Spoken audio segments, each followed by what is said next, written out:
Because light it down.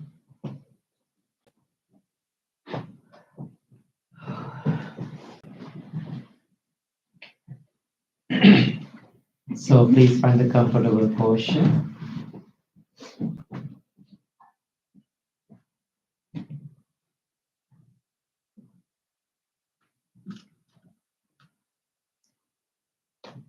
Now slowly turn your attention to your breath.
You cannot breathe.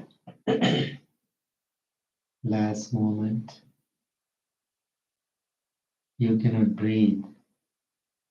Next moment. only this moment.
Mind wanders. That is the nature of the mind. Let it wander, but you can be a silent observer.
Again and again, each time, if you are distracted, bring your attention back gently but firmly to the spot where you experience that subtle sensation of the breath.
Now turn your attention from the breath to the mind itself.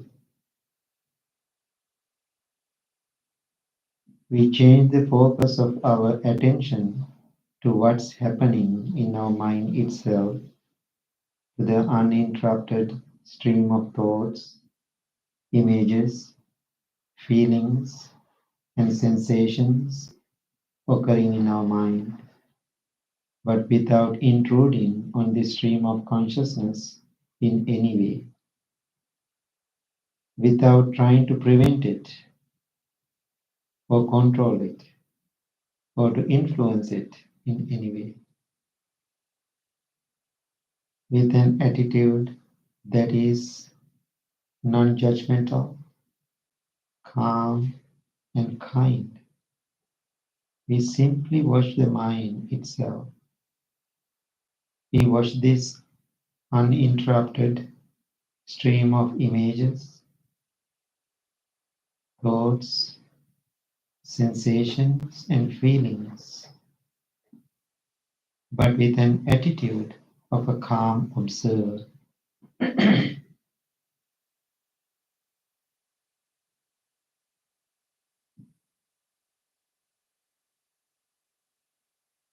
A silent watcher observes what comes and what goes, but he does not get involved like a wise person sitting quietly and hidden at the edge of the pond in the middle of a forest. He observes the different animals that come out of the forest to the pond to drink. He observes the small animal. He observes the large animals, the beautiful ones, the ugly ones. He does not really mind which animal comes and what animal goes. He is not attached to the beautiful ones. He is not repelled by the ugly ones. He is not frightened by the large ones, no different to the small ones. He simply observes with detached interest whatever comes and goes. The silent watcher simply observes The uninterrupted stream of thoughts, images, feelings, and sensations which arise and pass away moment by moment like water bubbles rising and dissolving back into the still clear water.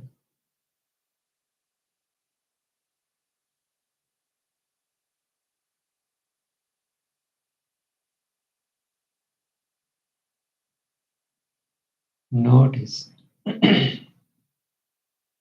thoughts and feelings as they rise. Notice images and physical sensations as they rise. Observe their characteristics. If they are unpleasant, observe the unpleasantness without trying to make it go away. If they are pleasant, observe the pleasure without trying to prolong it or make it stay. If they are neutral, observe them anyway without diminishing their importance or ignoring them. Watch them rising and passing away,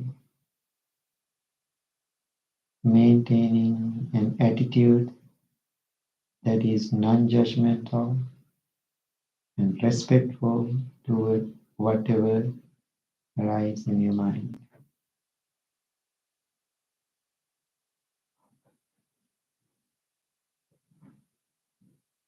Watch thoughts instead of thinking them. Watch them arise and passing away. Watch feelings and sensations without identifying with them, without taking it to be I or mine or something happening to me. Just watch them rising and passing away.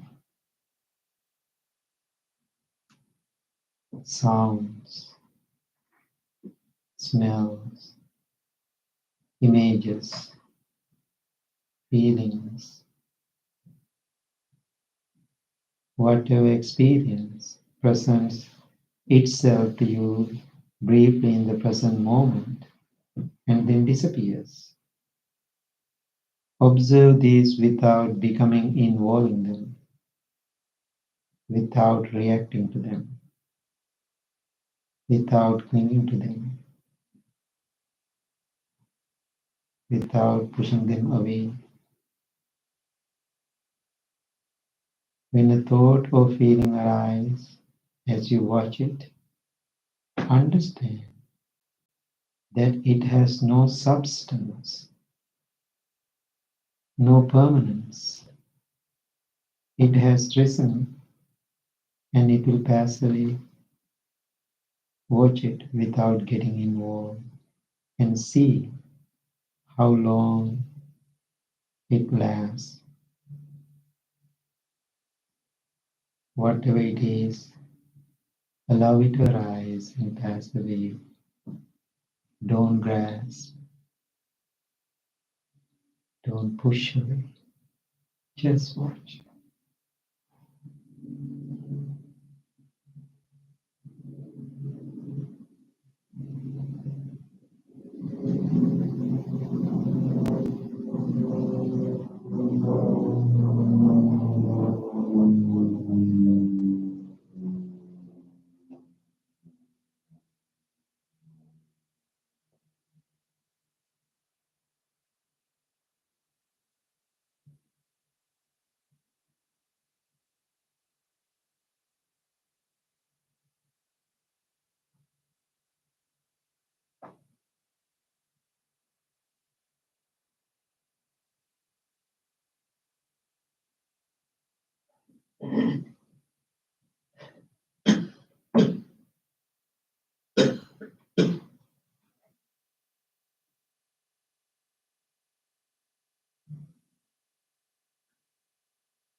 May peace be with you. May you be well. May you be happy. May you be peaceful. Choose loving kindness. Thank you very much. Please open your eyes.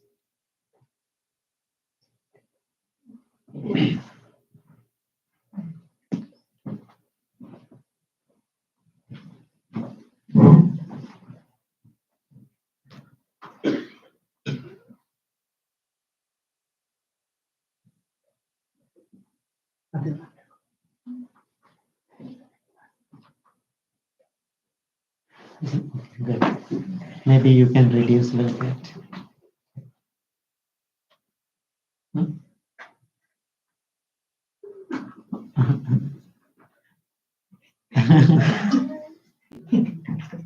That's okay. Poca estranho. That's Poca okay. estranho. Para disso, poca estranho. Oh no, that's okay. This. Oh, it's okay. It's okay. They cannot do it. Yeah, that's fine. Okay. How was your outdoor meditation? Anything you have to share? Any thoughts? Anything did you experience? First thing I noticed is that I went more than 10 or 20 feet. And I don't know, and it was like I just forgot about that at first. Uh-huh. And then I had to refocus on the very first task we had to just walk 10 or 20 feet. Oh, that's good. You know, you experienced that. And anything else? It's hard for me to slow down when I'm outside. The slow walking, you mean? Both. Mm-hmm. It's harder for me to slow. Inside, I can calm. Outside, I like to go and go. So this is a good experiment for you. So then it is not right or wrong. Then you can decide what is best for you. Right? Yeah. Thank you. So therefore, some people don't like walking meditation. Some people extremely like it. So that is the nature of the person and the character. And so that's why I said we have to figure it out. What is the best for us? So anything else? I like to, normally when I do walking meditation, it's on something very, very flat. And I was walking out front where it's very uneven Mm-hmm. and lots of crunching. And I realized it made me stop and pause more because I really had to pay attention to where my feet were going Mm-hmm. and my balance. And so that was another way of coming back, as Right. opposed to sometimes when I'm walking, I'm saying things or focusing on the feet. Right, exactly. So one thing I realized one time, body is not balanced. So especially when we are walking, so that's why I gave those, traditionally what Bhante Sujatha did, there's a traditional walking meditation. So I did so many years that. Then after I experience with people, it is very difficult and challenging. Then I add another option for people. Then they can try both. Then you can find best one for you. Yeah, that's a good experience too. Okay. Anybody else? Any other thoughts? Yeah. So the looking for an answer from nature piece, Mm-hmm. just paying attention to leaves falling, and there weren't many, so you could really look at each one. And thinking about the loving kindness piece, they all came down really differently. Mhm. So some very lilting, some had this gentle spiral, and I saw one that was like frantic as heck. Like And people, all this right? energy, working its way down. And I was like, it was graceful too. Yeah. And it didn't choose it, and it didn't have to vilify Uh-huh. the one that had all this more energy to it, because they were just all responding the way they were. Yeah. And I How didn't choose beautiful. Because I'm always believer when you're in the nature, always there are so many lessons to learn for our lives, which is so beautiful. Sometimes we don't have time to enjoy the nature. We don't have time to see the trees. If you don't looking at them, how come we say it is beautiful? If you don't have time to watch the creek, how come we say it is beautiful? We have to see it, we have to observe it, what is there, right? And so then we can see what is the lesson we can have. Anybody else? Yes. Good, good. So however you try. So now I'm going to give some wisdom for you to process.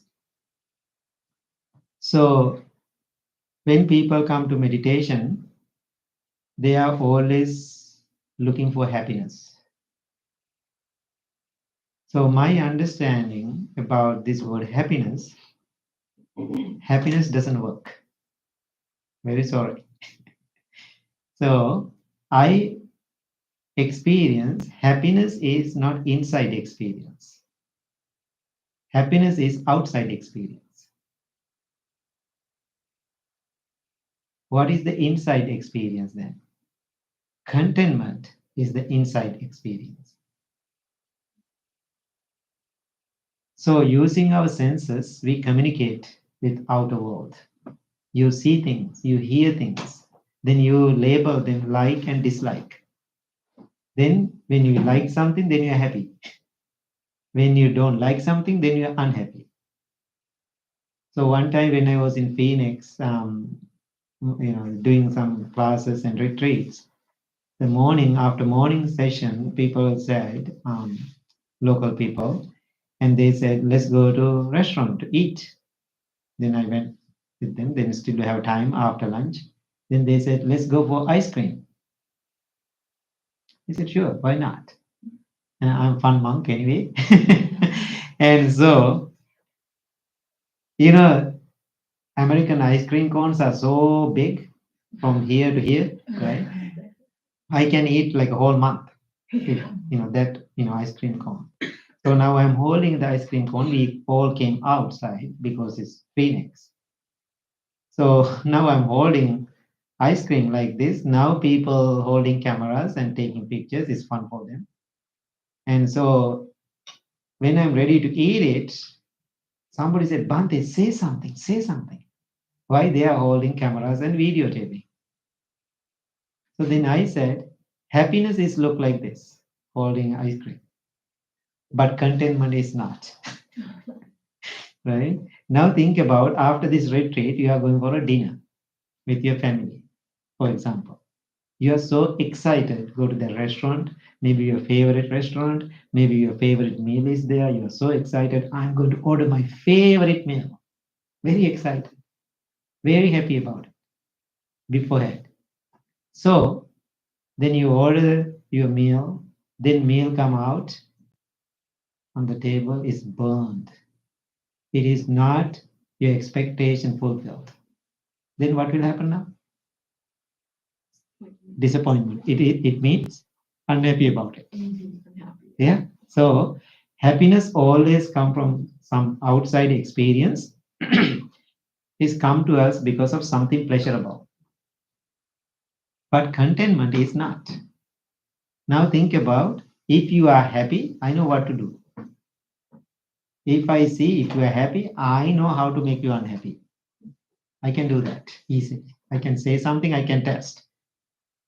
If you are content, do you think I can do that? Change you? I don't think so. Why is that? Because it is your inner experience, your deep awareness is there. So now think about I am being a monk 40 plus years.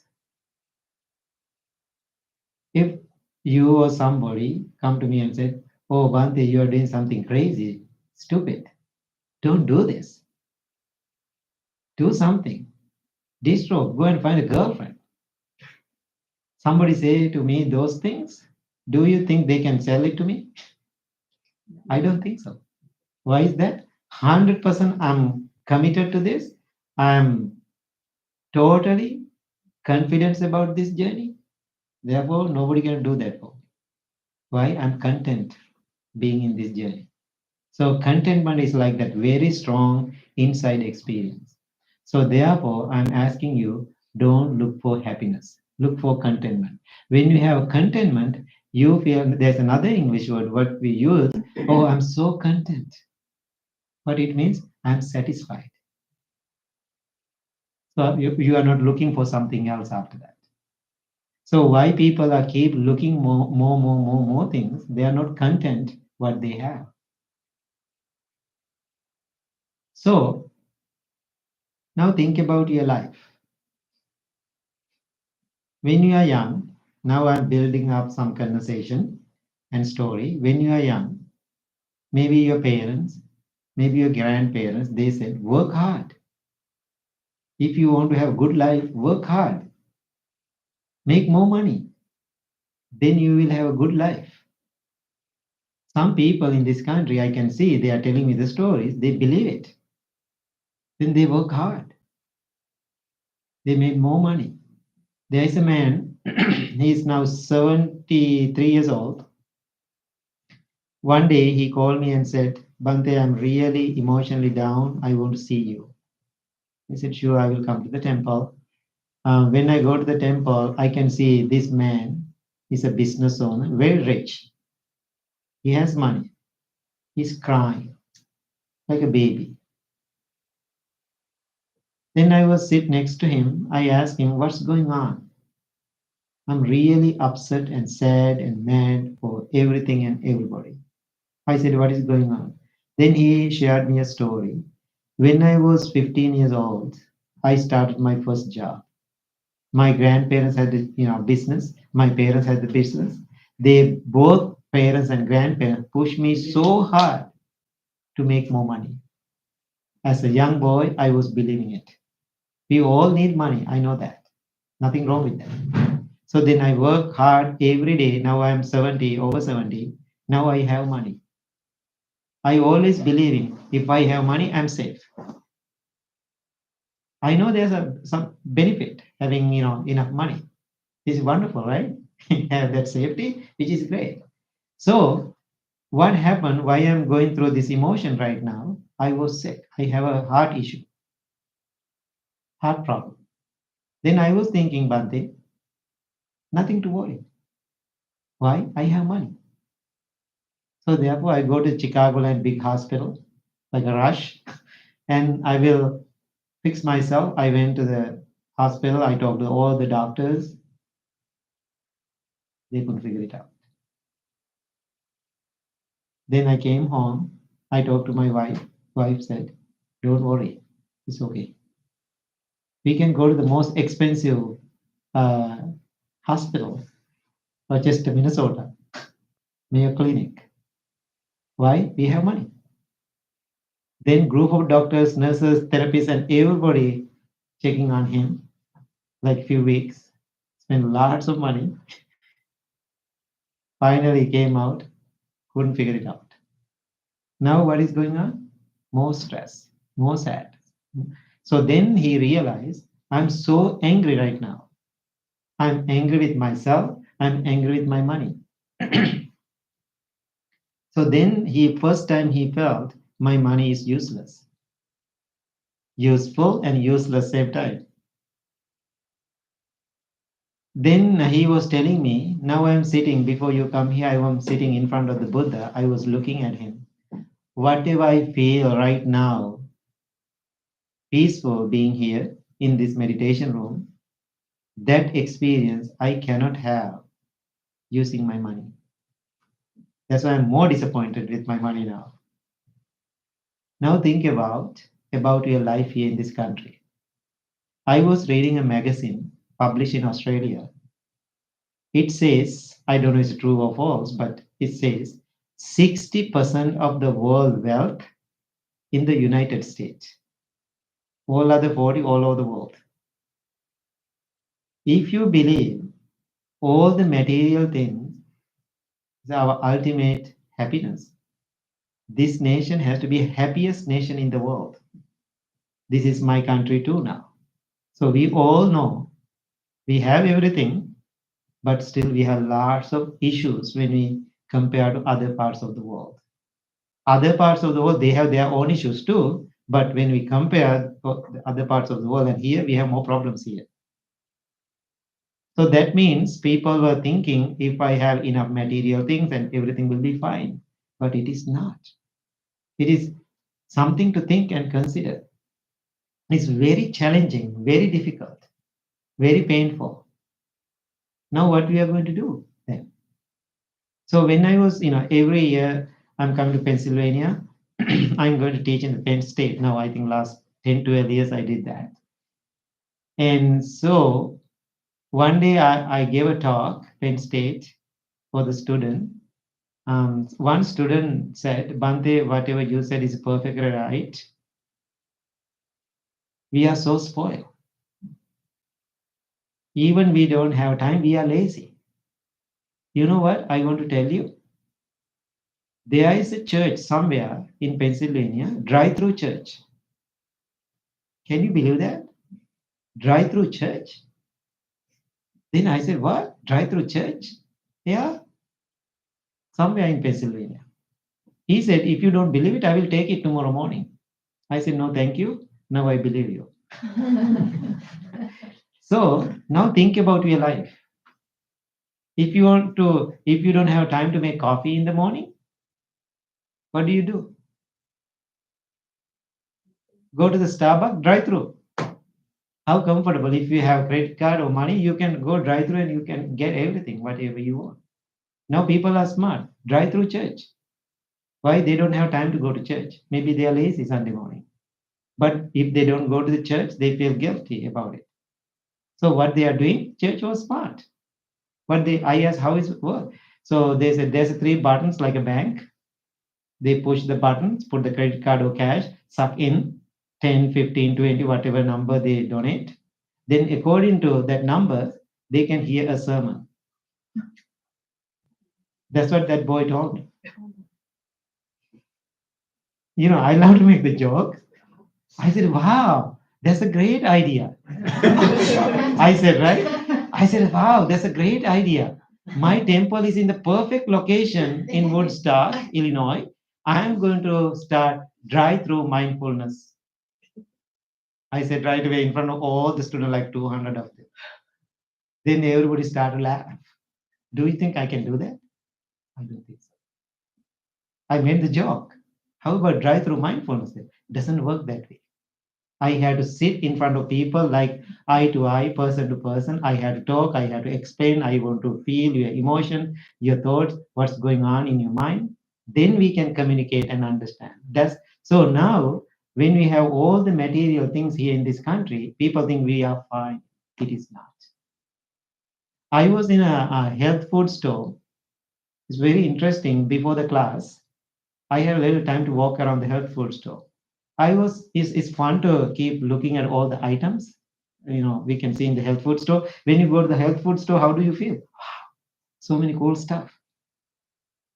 So then I was keep looking all those stuff. I didn't find even one product to make people content. All the products they are to make people happy. Think about it. So now people are working so hard to bring joy and happiness into their life, but they don't know what it means. One day I was doing a wedding. Now everything is money sometimes, right? One day I was doing a wedding. So I know one lady, she's always come to the temple and practice meditation. At the wedding, I met her husband. Then he came to me and said, Bhante, my wife is talking about you highly. And so then I said, thank you, and happy to hear that. And then he said, I want to learn how to practice mindfulness. Then I said, sure. Then I asked, where do you live? Then he's not far from the temple. I said, we have 386 meditation classes per year. You can come to the temple, automatically you will learn. Then he said, to the temple? I said, yes, why not? No, that's not my style. Then I asked him, what is your style then? Then he said, I'm a famous business owner. I don't know how to say the name, even if you say the name, maybe you know that person. But he's a famous person. I know now. And so then he said, if I go to the temple and sit in front of the Buddha and in front of all the people, people are looking at me. I don't want that. Totally makes sense. Being public is very difficult sometimes. I know that. So cannot go to a grocery store. Even some 10 people come and talk to me. So therefore, I don't go to that much public places like that. Intentionally, I don't go. So then I understand. Then I said, yes, it makes sense. So then he know how to make the deals. His deal was, how about Bhante, you come to my house and teach me and my wife how to practice mindfulness. I said, sure, why not? If you are interested to learn, if you invited me to your house, definitely I will come. Why? You have that interest to learn. I want to support. I said, sure. How about Wednesday morning, 10 to 11? I will come to your house. I will teach you how to practice mindfulness meditation. Then, right after, I confirm time and date, traditional American question arise. What is that? How much do you charge? So, that time, I'm talking about many years ago, that time I'm very uncomfortable to talk about money. That's not my background. So then I said, sorry, don't worry about the money. It is free of charge. I will come to your house. I will teach you how to do meditation. Right after I said free of charge, he made his face. Then he said, free of charge? I said, yes. Then he said, if you are giving your service free, I don't want it. I said, free is good. Then he said, not for me. I asked why, explain to me. Generously I made that offer. Then he said, if you are offering your service free, it is cheap. I don't want it. Now what I'm going to say? Nothing. He's honest. He said what he believed. Then I was so quiet because I don't know what to say. I just was quiet. He's sitting next to me. I'm the one doing the wedding. And so now I feel the tension from his side. He's thinking. After 10, 15 minutes later, again he said, I cannot believe it. You don't charge for your service? I said, no. Then he, how do you survive? I said, so far, you can see I'm here now. However, I'm surviving. And so then he said, I cannot believe it. You don't charge for your service. Now he's keep asking the same question. It's a bit annoying too. After 30 minutes, maybe 30 minutes later, when he's keep asking the same question, perfect answer came to my mind. So when he asked the third time, you don't charge for your service? I said, sorry, my meditation practice is priceless. Oh my God, right after I say that, he shut it down. I think universe gave me the answer. My meditation practice is priceless. Now he was thinking for a moment and he said, he's a smart guy. He said, I really like you. Then he has something funny for me. Are you going to be a monk rest of your life? I said, yes, that's my commitment. So then he said, if you are planning to disrobe, please let me know, okay?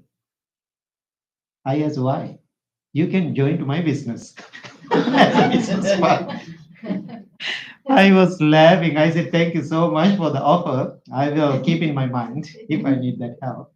So that's how people feel. They think money is everything.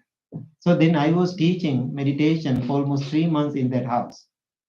So he said, come to my house, it's okay. When I go to that house, when I park my car in the driveway, I can see a couple of most expensive cars on the driveway. Big house. I can see what they have, their lifestyle, husband and wife, 2 children. So a few months later, this lady came to me and crying and emotional. Bhante, I practiced with you many years, but I want to tell you the truth. Now my husband also practicing meditation. Last 20 years, we are married, but something happened with him and me. We are separated inside the same house. So many years we are sleeping in the 2 separate bedrooms. I can see it's a big house. So I really hate him, she said. In the morning, he wakes up early. Why? He has to go to the business. I hear he's walking around the house. I never come out from the room. Why? I don't want to see him in the morning. In the evening, I hear the garage door open. I don't want to hear that sound. I hate that sound. That means he's coming home. That's how I live with him last many years because of my children. I want to live in their house, in that house. That's why I came to the temple to learn how to practice meditation. Now, finally, he wants to get into that spiritual journey. I want to help him, I want to support him. So, last night, he asked me, we meditated together.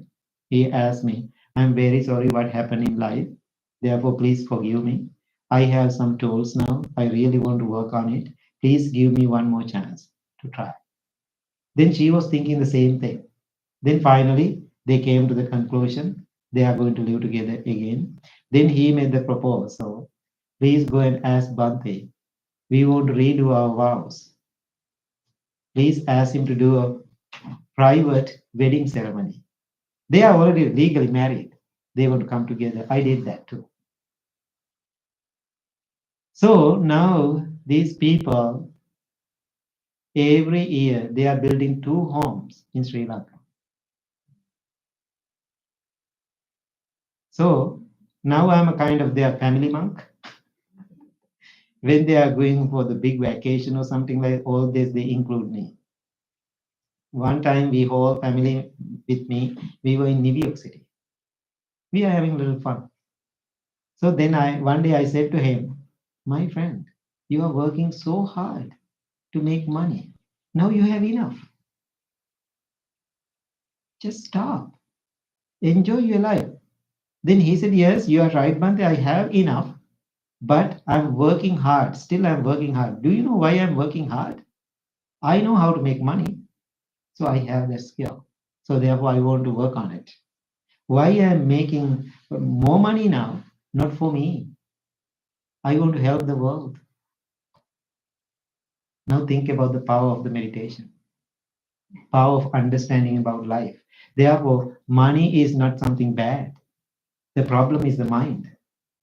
You can do lots of beautiful things using your money. So therefore, I never label money is bad. Sometimes people say money is evil. No, money is not evil. Sometimes mind is the one evil. So if you have mindfulness, awareness, kindness, compassion, you can make money, but you can help thousands of people around the world using that money. Make sense now? So therefore, I am not hating material things. If you want to have material things, please do. Same time, share what you have with other people. So now what I want to talk, after people having all these material things, if you are not going spiritual journey, you don't know how to manage your material things. Then you go to only that extreme. Then what will happen? People get tired and exhausted. Then now you have houses, you have cars, you have money in the bank, then you have most basic everything you need in life. But now I'm asking people, are you happy now? Then people say no. Then people say, Bhante, yeah, I have money now. I have a job. I am making decent money. I feel lonely. I feel I want to find somebody. I said, okay. I don't say no. Then they go and find a girlfriend, boyfriend, or whatever they want. Then they come to me and introduce, this is my boyfriend, this is my girlfriend. I said, I do the blessing and do everything, my job, right? And so then after a few years later, I'm asking, are you happy now? Oh my God, I did something wrong. Why I made this decision to marry somebody? Why they are going some issues now? Now they are going opposite direction. That's what I see. That's life. Then people say, or then they separate or divorce doing those things, right? Then sometimes people come to me and say, Bhante, I'm lonely. Even married didn't work. But if I have children, I will be very happy. Then I'm quiet about it. I said, okay, whatever you want. Then they go and have, children. Then I'm asking, now you have children, are you happy? Oh my God, Bhante, these kids are crazy. I cannot even sleep because of them. I'm worrying about them. Why one mother told me my daughter was in the college in California. Then she returned home after school. Now she's living with me. Every night when I go to bed like at 9, 9:30, she's getting ready to go out. Then I'm always asking as a mother, where do you go? Then this young lady always telling, Mom, I'm all enough to make my own decision. Don't worry about it. Maybe parents, you experience those things. Then 2:33 in the morning, she's coming home drunk. All night, my night is ruined because why? My only daughter, I'm so worrying about her. Now, having children also is fun, same time it is so painful. So whatever people did in their life to be happy, now they have troubles. So now what is the experience? Exhaustion. You are exhausted doing your life. Now what will happen? This is the direction now I'm going, okay? Now after having that exhausting mind, then we are thinking, oh my God, I'm so tired, so exhausted, emotionally, physically, mentally, every way. Now I had to find something good for me. Then people go Google. Then they are looking for yoga, holistic life. Then you go to yoga studio and do the yoga. Then you Google meditation, mindfulness. Then you will find Pittsburgh Buddhist Center. How wonderful, right? So then you come to meditation. Then you are doing meditation. So then after your experience, then you are looking for those things. Then you are keep doing meditation. Go to this retreat, 10 days silent retreat, yoga retreat, this retreat, that retreat. Retreat is crazy right now. People doing all the different retreats. It's become so trendy, so expensive. The retreats are so expensive, so trendy. People keep doing that. So sometimes people believe when I do more retreat, more meditation, I'm going to be so peaceful. It is not. There are so many crazy people, including monks, sorry, right? Sorry. And so crazy monks too, crazy meditation practitioners too. Maybe I'm crazy too. I don't know. If I'm crazy, please tell me. And so anyway, yes, a little bit, right? So anyway, so now people come to meditation. Then they are going this retreat. I was doing a retreat, 10-day retreat. After my retreat in Kuala Lumpur, Malaysia, actually, 10-day retreat, I gave lots of time to ask questions. Then I said, I'm done, 10 days. Now I had to go and get ready, pack, and ready to leave to Chicago. So one Chinese lady, she's from Malaysia, Malaysian Chinese. She came to me and said, Bhante, I have one more question to ask. Now I want to say something, but I was patient about it.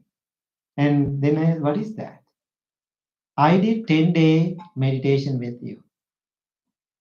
This is my question. After 10 days practicing meditation with you, where I'm at. I want to know where I'm at. Oh, she has the wrong person. Right? I made my face. I said, how do I know where you're at? Even I don't know where I'm at. I'm trying to figuring out myself where I'm at. Don't ask me. I just walk away. Right? Then I went to the kitchen. So I try to get some water. Then I can see this woman behind me. Bhante, I'm here. So then she said, you don't give me an answer? I said, I did. I don't know where you are. No, you didn't. That's not the answer. Then I said, if you know the answer, why are you asking me then? Now she's giving me a hard time. And so then I realized she's not really doing the meditation. Then I said, how many retreat did you do before? She said, so many retreat. All the famous teachers go through that, Malaysia, go to Australia, and, monks are going there, always teaching all the celebrities. Then she said, I went to this retreat, I went to this retreat, this person retreat. She did lots of retreat. I think only thing she's doing retreats. Then I asked her, now she's getting to my trap. Then I asked her, did you ask the same question from other people, other teachers? Oh yes, every teacher I'm asking that question. What did they say? They said, I'm doing great. I'm doing wonderful. Then I asked her, if you really know, if they confirm already you are doing wonderful, why you are asking me? No, I want to know your words about it. I said, don't play the game with me. I said, I'm very sorry. I'm not confirming that because I'm trying to confirm myself still. How I'm going to confirm you? Now, what she was looking for, recognition. Recognition. Bhante Sujatha endorsed my meditation practice. Other teachers endorse my meditation practice. It's kind of getting a reward, award like that. That's what she's thinking. I said, don't play the game with me. I'm not that kind of person. Then I felt a little sad, but she said, other teachers always confirm my practice, I'm doing good. But I said, I don't know if it's right or wrong. I don't want to judge about them, but I don't do that. I can discuss about your meditation practice, but I cannot confirm. You have to confirm. Makes sense? So you know how you are doing. So then I explained to her, this is the teaching part, okay? Then I explained to her, if you are doing meditation every day, how do you know you are doing well? Now I'm going to ask you, how do you know you are doing so well when you are practicing meditation? It's your life. Yes. How your life is, your reactions to things, how you feel inside when something happens. Wonderful. Wonderful. You know, you can see through your life experiences you are doing good. Then now she's sitting in the kitchen with me, and now I'm giving a Dharma talk again after 10 days later. Right? So then I explained to her there are few things. This is how I'm figuring out my practice. When you are practicing meditation every day, the first thing, your loving kindness getting better in your life. Your self-love getting better. Self-love have two areas to focus on. One is physical self-love. Other one is the mental self-love. There are two kind of groups in the world. When I go to exercise or something or yoga, I can see some people physically they are beautiful, well-built muscles. They are wonderful. I'm walking, they come and see and talk to me. They are good-looking people physically. That means they did lots of physical loving kindness, which is wonderful. When they talk to me, their mind is totally opposite. Beautiful bodies, suicidal mind. Then I meet another group of people who come to the temple and practice meditation. Very proud about it. They always talk about it. They always talk about the mental clarity and things, but totally neglecting their physical body. They eat all the sugars. Emotional eaters. Today when we have lunch, very rarely I get Sri Lankan food. So that means I become a little emotional when I say Sri Lankan food. So when I come to these kind of places, I always get Sri Lankan food, right? Very rarely I get it. So today I was a little excited about it, but I was mindful about it. Now monks, they're trying to feed me. They are very hospitable. They try to ask me to eat more, more, more. Why not? I said, no, I can eat whole table if I want to, but I don't want to eat emotionally. Makes sense? That is meditation.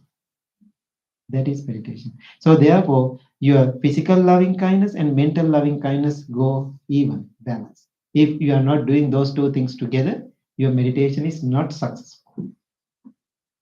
That's the first quality getting better. Then you can confirm my meditation is going well. How about the second one? Your compassion is getting better. What is compassion? What is compassion? How do you define it? Not be judgmental. Okay, wonderful. Very good. What else? Empathy towards others. Yes, empathy towards others. Wonderful. Yeah. Okay. So this is a good word, the compassion. Sometimes people are very compassionate. We do things for the compassionately for other people. But if those people say thank you or thank you card or not, so about they didn't talk about appreciate it, how do you feel? Sad about that. So one girl came to see me driving like an hour and a half, snowy day. And the moment she sees me, she started to cry. So I felt it. I gave some tissues, and crying is a good exercise. So I let her to cry. I just sitting and waiting. So after 10 minutes later, she was wiping her eyes and she said, Bhante, I want to apologize. I asked, for what? So I cried in front of you. Did I make you emotional when I cried in front of you? I said, being honest, not at all. She was so upset. She said, I was driving hour and a half to see you. I cried in front of you. I was so sad. You don't feel it? I said, I feel it, but it is not mine. I said, now I am act like it is tough. Why? I want to get her to the right path now. Right? That's why I'm acting like that. I said, I feel it, but it's not mine. Then she said, if you don't really feel my pain, how you are going to help me? I said, you got it. Then let me ask this. After, when you cry in front of me, I become you. What will happen to me? After you leave, I have to go to the therapist to overcome my pain and challenges and difficulties, those emotional burdens. Therefore, I don't want to do that. So, therefore, I don't want to become your problem. Then I said, real compassion is how I am going to help you without hurting to myself. Make sense? All the doctors, all the nurses, all the medical professionals, all the therapists, they all have that issue. End of the day, how do you feel? Emotional, tired, and exhausted. I had that issue too. One day I was thinking, traveling and teaching, this is too much. Why? I'm taking all the emotional burdens from other people into my life. I was thinking, this is the way rest of my life I'm going to live my life. Then one day I realized through my practice, no, I'm not going to do that. So whatever they are going through, that's their problem.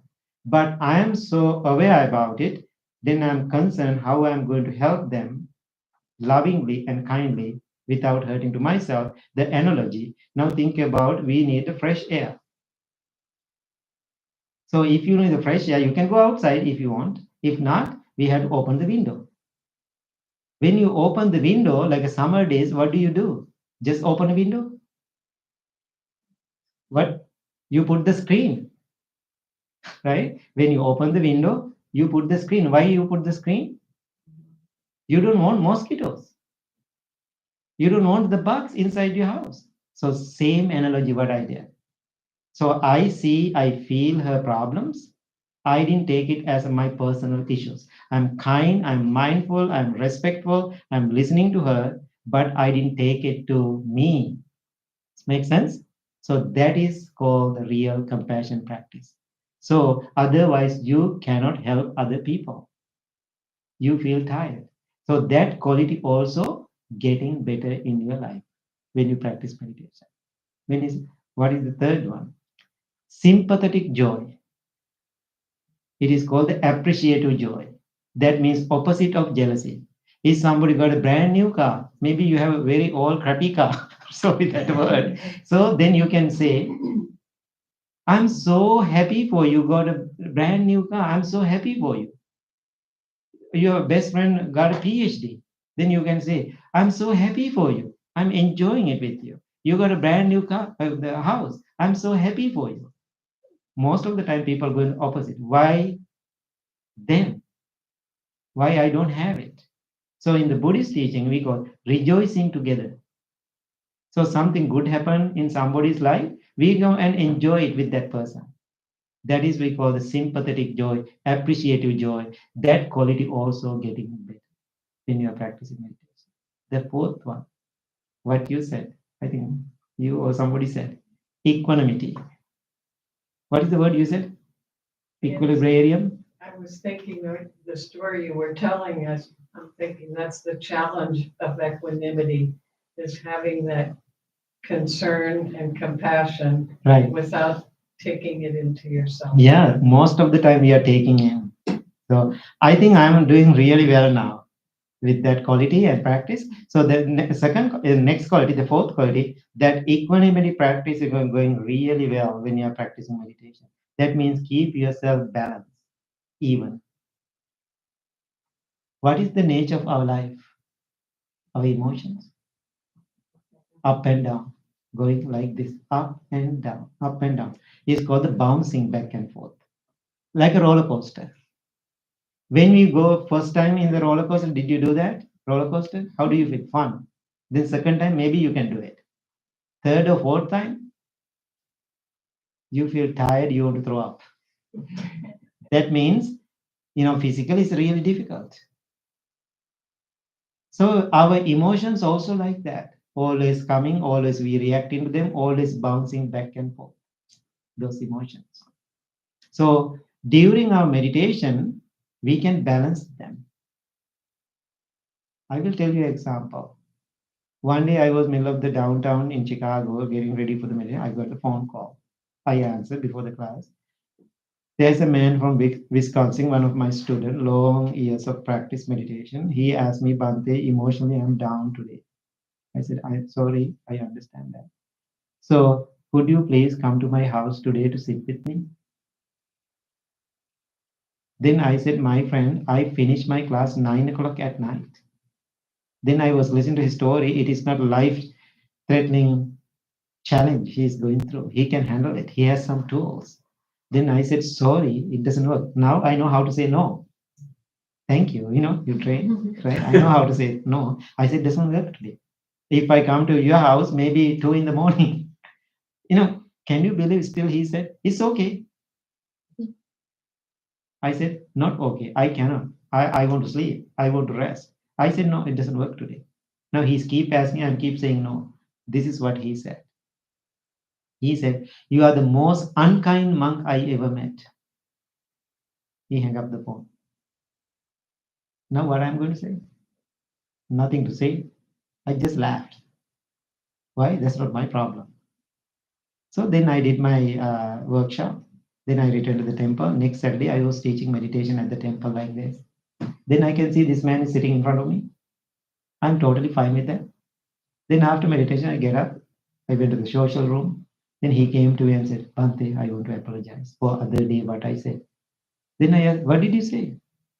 What did you say? Then he said, I said, you are so unkind. I said, okay. So I want to apologize. I said, apology is a good thing. I really appreciate that. But that's your problem. That's your problem. Then he said, I apologize. I want to tell you, you are a good monk. I said, that's not my problem either. Thank you so much. Then I explained to him, other day you said I'm unkind. Today you are saying I'm kind. I said those both things not belong to me. That's how you see me. So therefore, when you say I'm a good monk, yeah, I'm a good monk. When you say I'm bad monk, oh, I'm a bad monk, then my emotions going back and forth. Therefore, I don't want to give my mind power to somebody else. I don't want to give my power to you. You don't want to give your power to me. So I'm managing my mind, you manage your mind. Makes sense? That what we are doing, we are always getting to the other people's garbage bin. We always get into somebody's garbage bin. That's my analogy. When you see the garbage outside somebody's garbage bin, you jump into the garbage bin and close the lid. Then after you get out from the garbage, oh, I smell bad. Then you are screaming at me because you jump into my garbage bin. Then don't complain about it. Why you jump into it? So therefore, I made the decision with my equanimity practice, I don't want to jump into somebody's garbage bin. So therefore, I keep myself separate, my practice. This makes sense? So when people do all those good things or bad things, don't react. Good or bad, that's how they see it. Sometimes people think I'm a good monk, maybe I'm not. Some people say I'm a bad monk, maybe I'm not. So therefore, I don't respond to both. I just say thank you to both. That's my practice. I will tell you another beautiful story. There was a beautiful temple. Okay. So there was a young monk like him. He was so handsome, like him, right? Handsome young monk. And so now he's doing great job in the temple, in the village. People love this young, good-looking monk. So people really helping him to run the temple. So there was a young, beautiful lady in the village. She was thinking, oh my God, this monk is so beautiful, good-looking guy. I really like it. Now she's making her own story in her mind. One day, she had a little time to talk to this monk. Then she expressed her feeling. Hey monk, I really love you. So you are not good for the robe. So please come with me. So she made the proposal. Then monk was so kind and she said, Sister, thank you so much being honest. Thank you so much for asking. But I'm committed my life for this journey, therefore I cannot do that. I'm very sorry. He was so kind. Then, but she was keep trying. But monk keeps saying no. Now think about in the morning I said, what is that now? What love? Is there? Emotional love is there now, right? In the beginning, very emotional about it. Now she is keep asking, monk is keep rejecting. Then what will happen to that emotional love? Turn into what? Anger and hatred. Now she's really angry with this monk. Then what happened? Because he's neglecting, not really neglecting, he said no. So finally, she had another affair with another young man in the village. Now she's pregnant. Then parents asked, who is the father? She was thinking, this is my time. Right away, she said, monk at the temple is the father. Now what happened to people? People are so into this young monk. They ran to the temple, insult this young monk. You are a cheater. You took all our donation. We fed you. This is how you treat us. Now think about our daughter is pregnant. You are the father. The monk said, okay, isn't it? That's the only thing he said. He didn't say nothing. Then people laughed. The baby was born. Now parents were thinking, he has to be a man. He has to raise this baby. Took the baby and took to the temple and leave the baby at the temple. This is the baby. You have to take care of your baby. Then monk said, okay. Monk took the baby. Now monk is raising the baby, no support. He's farming and doing everything, raising the baby. Then young mother, she feels terrible now. Why? This monk taking all the benefit of the baby, having a good time, but now baby is almost year old. Now he is having good time with my baby. Now she feels jealous about it. Then she was thinking, I need my baby back. Then she went to the parents and said, sorry, mom and dad, he's not the father. Fisherman in the village, he's the father. Then what happened to people? Now going opposite. That's the nature of the world. People ran to the temple, bowed to the monk, and said, I'm very sorry, we insulted you. You cannot be this job. You are a monk. How come you are going to raise a baby? Therefore, give the baby back. Then monk said, okay, the baby back. What is this mind called? Balanced mind. Now I can see American mind. I can read all the American minds now. Okay? Now I know what you are thinking as American. That is injustice for that monk. We had to sue her. We had to fight for that. We had to go to court. That's what Americans are thinking about. Why that monk stand for him? Now, do you think if that monk that day say, no, I'm not the father. I didn't do that. Don't put me into the trouble. He is really trying to explain. Do you think those emotional people will believe it? No, they don't believe it. Monk was smart. He said, okay, I want to play smart. He didn't fight for that. He stay calm. Why? Human emotions always going up and down like cycles. Monks know that because of his practice. So he was thinking, he's smart. He was thinking, I'm going to raise the baby.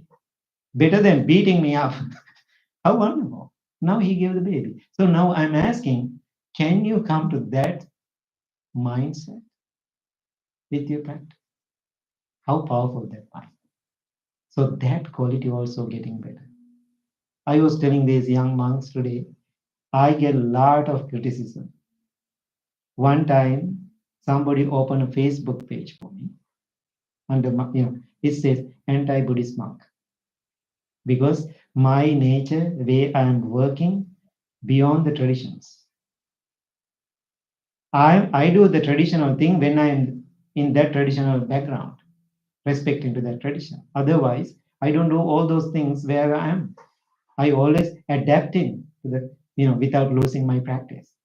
So they criticize me like 8 months. So many mean, bad things telling about me. I was so sad, moment of disappointment. But within a 1 minute, I address everything. That's not my problem. That's their problem. Let them to do it. Now, after 8 months later, everybody start to report it. Then they put it down. So therefore, I think all those experience help me to find my balanced mind. So that quality also getting better when you are practicing meditation. You can see now, right? What meditation is really affecting you. Two more. So the next one, when you practice meditation, you understand what is the root of all your problems. What is the root of all your problems going through in your life? What is the root? You recognize that when you meditate. What is the root of your problem? Huh? Your mind. So go deeper. Greed, little bit more. Fear of death. No. Attachment. Attachment come because of what? Ego. Here you go. Everything is related to ego. What is ego? I, my, and mine. I, my, mine syndrome. So I can give whole another talk about it. I'm not going that direction about how to, taming our ego. So then what will happen? You understand that is the root of our problem. Egotistical mind. So then what will happen? Then you understand this is my egotistical mind. Therefore, I have to go opposite direction. What is the opposite direction? I have to be so humble. I'm so humble. But I said during the meditation, you can be humble, but don't become a doormat. I'm very good with that. If I want to say something, I just say it, but I'm humble. But people cannot play the game with me. If I want to say something, I will say it. So there you understand everything is ego related. That's the root of my problems.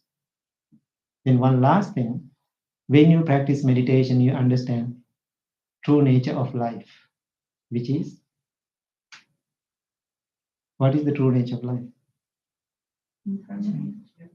Impermanence. Everything is subject to change. All the conditioned things are subject to change. So then what will happen?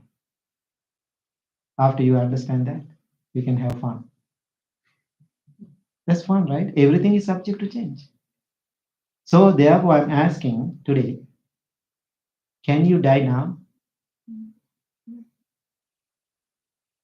I think you got it, right? Can you die now? Please die. Try it. What does that means? Live now. Live now. One day I gave a talk at the temple. I said, I know people are waiting for me because I'm not at the temple most of the time. So I gave a talk. Then my last word, I said, I'm done. Please go home and die. Then I get up and walk away.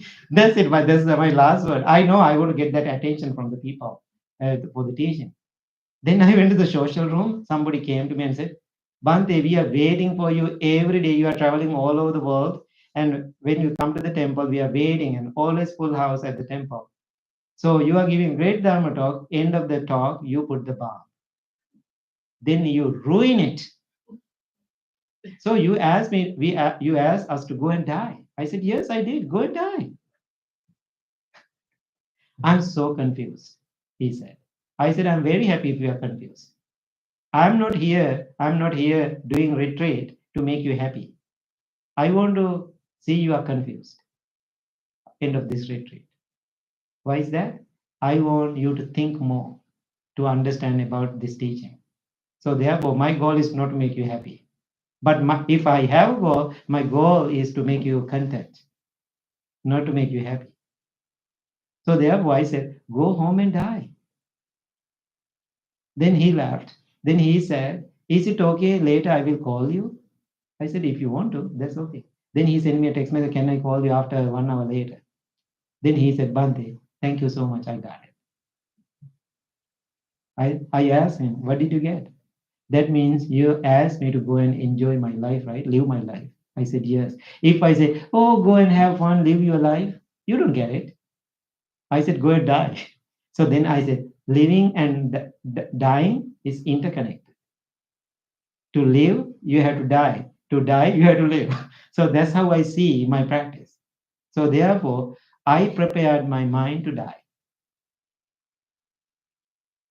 So then nothing to lose after that. Why? I'm already accepted. So therefore, beautiful thing with your meditation practice, you understand everything is subject to change. Therefore, no need to attach. If you attach to things, you lose things. So therefore, let go everything. When you let go everything, you have everything. Did you get it? What I said? When you let go everything, you have everything. When you get attached to everything, you lose everything. So what I did, I built the temple. The day I opened it to public, I said, mission is completed. I'm ready to leave. Then everybody, what? 20 years working, you are leaving? I said, I'm not leaving. Mentally, I'm giving up. But I'm responsible. But mentally, if I lose it, I'm okay. Makes sense? So therefore, easily understand the word impermanence, then easily you can let go. So one last thing, when I was doing a retreat in Costa Rica, the first morning after breakfast, I went to the washroom. When I coming back to the dining area, everybody was so loud, my team. So the moment I walk into the hall, they stopped talking. Then I said, haha, I know you are talking about me, right? Then they said, yes, we do. So I said, what's going on? Then people said, Bhante, we are so worrying about you. We are sad. I asked, why? I'm happy here. So after meditation, morning meditation, we are planning to go doing some fun things. I said, what things are going to do? We are going for zip lining. Zip line. Then after that, we go to the beach. I said, then why you guys are worrying about me? We are thinking what we are going to do for our beloved Buddhist monk. We can leave you here at the center by yourself. That's why we are talking about it. I said, who said I'm not coming? Then they asked me, do you come? I said, yeah. Are you going to do zip line? I said, yes. Then I went with them. I did the zip line. Then I went to the beach too. We did the meditation at the beach. We had lots of fun. Then people asked, oh, we were thinking Buddhist monks are not doing all the fun stuff. I said, no, I'm eating too. I do all other things what other people do. But only difference is I have mindfulness and awareness. I know my limits. Makes sense? So person who prepared the mind to real truth of life, he or she is going to have fun. Enjoy. Why? We don't know about tomorrow. We don't know we have tomorrow. So therefore you have today. Therefore live your life today. So when you are practicing meditation, those qualities really getting better in your life. If you are doing another 100 years doing meditation, if you are the same difficult person, don't come to this Pittsburgh Buddhist Center. Why is that? You are just wasting your time. So therefore, day by day, moment by moment, please feel you are getting better with those qualities. That is my teaching. So any questions? No need to accept everything, okay? No need to accept everything. So any questions? No question. Bhante, Yeah. what's the difference between don't care mindset and the balanced mind? Don't care mindset. So when you don't care mindset, when we have that, We are unkind, I can do anything. right? Yeah, exactly. So there is no kindness, No compassion. no compassion, no care about that person. Unkind. So anything else? Few more minutes, then I'm going to give you a break. I think it's the same question, just with different words. Mhm. So think about equanimity and like compassion fatigue and, Yeah, self-compassion compassion stuff, fatigue, yeah. right? Like, what does it feel like to have compassion and non-attachment at the same time? Compassion and what? And non-attachment. Like, So I think, compassionate person and non-attached person, they know how to balance both qualities really well. So I can say I'm very compassionate to my mother. Okay, now she's 81 years old. But I know, I always talking about it. My father passed away 3 years ago. I know any minute my sister or somebody from my family will call me and she's gone. I know that. So therefore, I prepared my mind ahead of time that about that attachment because mom is a big deal. So I already experienced she's gone. So therefore, what I'm asking, we have to prepare ahead of the time. That's the reason we are practicing meditation. We see all those attachment we are creating living in this world. It's really painful. So the day my father passed away, I was here. It's a whole long story. One day I will give another talk about it. So most of our monks at the temple, mother or father, before my parents, they left the world. So I deal with them all the situation. So 3 years ago, my father left. Now everybody, because I helped them so many time emotionally supporting them during that process, now they want to give it to me. Now they are sitting around me, drinking tea, and really comforting me. They are very kind. Then I said, now they are sitting all the time with me. I said, guys, this is too much.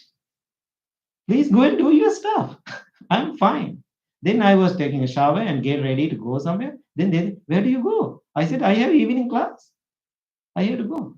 Your father left. I said, I stopped my class. I postponed my class. If you guys can wake up my father again. I know that's my character, right? Then I said, if my father waking up again from the death, I will stay home.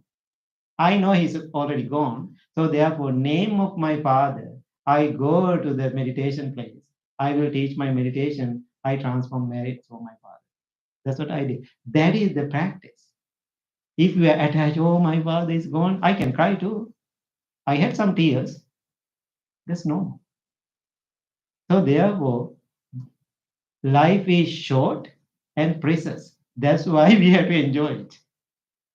If you see life is short and impermanent, don't feel sad. Feel good about it. That means it is reminding me to enjoy this life. But people live their life, they are going to live another 100 years. That's why all the problems keep coming to you. Why you are believer of that? Doesn't work that way. Okay, thank you so much, everybody. So grateful. Have some break and we will ring the bell. So, tea time. That's good, right? Temple life. What kind of tea? Me? What kind of tea? Pregnancy. No pregnancy tea. No pregnancy tea, right?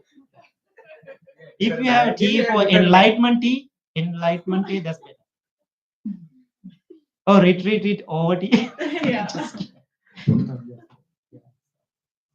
So we are having lots of fun here.